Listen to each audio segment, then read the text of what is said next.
So the original intent was to run the one on the left as an experimental. I did that for about 2 years now. And I got everything worked out to what I needed to get done. The original point was to then build a permanent one inside a second small glass building, aluminum glass, aluminum framed with glass and so on, in order to use it as a breakfast nook, a little summer sit out, that kind of thing. Unfortunately, German law, because of their requirements on how much grass space has to be, or green space has to be left in a yard, I was not going to be able to do that after I put in my second beehive. So my only other option was to figure a way to pull this tank out, secure the fish, and build the new one in place in the spot of the old one. I went and bought a small inflatable floating swimming pool, about a 2.5 meter diameter, and that's where I moved everything into while I did all this prep. That means I had about 2 to 3 days to get everything done. My original intent also was to have a plexiglass to make it look nicer, but plexiglass would cost me over 5,000 euro, which is about $5,500 at this point for the size that I needed, a 2x2 meter. And then I had to buy, that was just for the plexiglass and installation. Then I would have to buy an additional support system and all sorts of stuff. And they told me that there was still a chance, as you go into larger tanks, that the plexiglass over time would expand and possibly break in the corners. And they suggested that I use glass. However, since I'm using tools and everything in here, glass was not going to be an option, since I could not put it in a separate, safer breakfast nook building. So we went with a cinder block and cement construction overlaid with pond foil, and then the top is covered to hold the pond foil down in place. And so let's get into that, and I'll show you what I did with it. That's the old aquaponics system. This will be the new one. Tomorrow, I did all of this today, got everything out and everything. I want to fill this with cement tomorrow. Then the foil goes in, and I've already got it ratcheted so everything stays in place. And once we get that done, then I can put the foil in. This is where I have my plecos and everything, the crayfish plecos.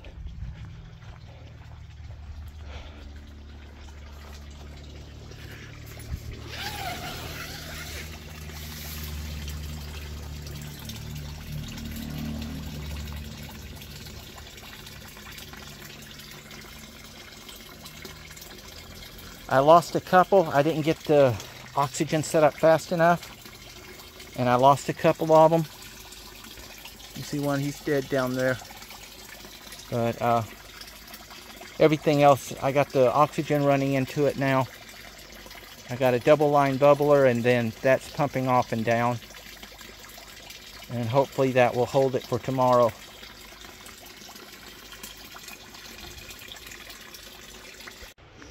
Insulation is in.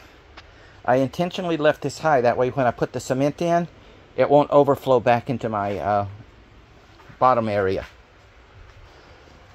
Once all the cement's in, I can then come back and cut this. We're going to be hand mixing everything here. I've already got the cement there. And this begins day 2. Cement's in, insulation is trimmed. I just got to clean up a little bit, clean all the spickles out of here before I put the foil in. Okay, so this is about half full. I want to raise it up just a little bit more later. So I've done a few changes on this. If you watch my other videos, you saw how I ran the things, but now I have a filter that runs into here. That's also got filters in it. So that's double filtered. And instead of going right back out into the water, what I've done is I've brought this up and into my cooler, from the cooler into my heater, from my heater back out. This way, if there's a 1 degree increment, this should shut off 1 to 2 degrees before this turns on. That should shut off 1 degree before this turns on. So there's a pause in between to give them time, so we're not just flip-flopping. Redesigned this. This is now on a slant instead of having all that stuff wiggy-woggy, S-shaping around it. That allowed me to condense the hoses. Instead of having 2 hoses that come in and then out, one used to come in and then go to the box, the other one went into the heater. Now I only have to deal with one. Everything is contained inside the system. Remember, this is not an aquarium. So it's not so much for looks as in having this here gives me access directly to this, to this, to this, and that's my regulator valve for how much water flows into here. That gives me access to all of these, easy and straightforward. Down the center, you see it right there, runs out toward the back, is a weighted down thermostat. So I can look down here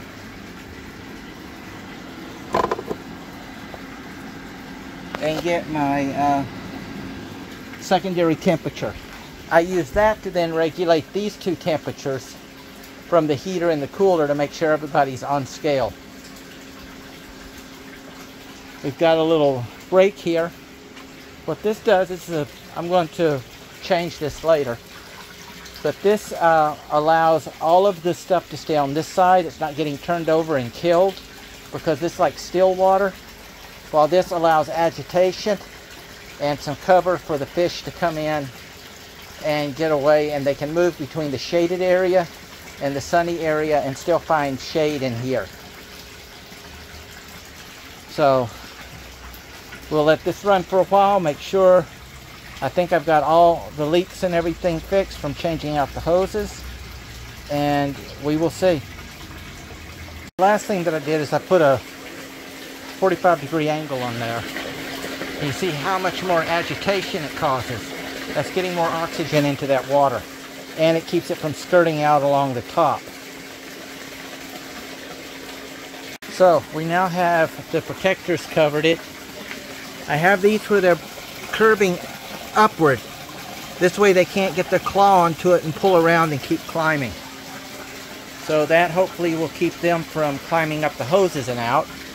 And then when I put this down in 30 days, it's going to have a slight overhang and be done.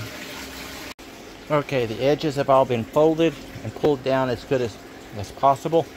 I'm trying not to cut this. So we're pulling and tucking around the corners. Then I got 4 3-meter pieces of pre-bent aluminum. One side, the outside is 15 centimeters. The inside is 10 because I want to keep that. It's going to gauge my water depth. They're 3 meters long, and then I'm cutting them to length and shape. By here, you see I've cut this so it sits on the inside and this extends over the edge. The same over here. Now the thing to remember to do, I got ahead of myself and didn't do it first. Round these corners off, and I bent these out because I want them to fit snug so that the crayfish can't use the folds of the material to climb up. But I didn't pull that out first, and I punched a small hole in the pond foil. Fortunately, it's high enough up it's not going to do anything, and I've got some special sealant for that. But just be sure to do that, because you could make a mistake that would render your pond foil totally useless if you're not careful. I got lucky and caught it in time. So now I'm going to cut all of these to shape, to size, and then we'll get back with you. At this point, the cover is laid on. I've done a basic shaping. It's not perfect yet. You'll notice how these overlap each other. Let me turn this around.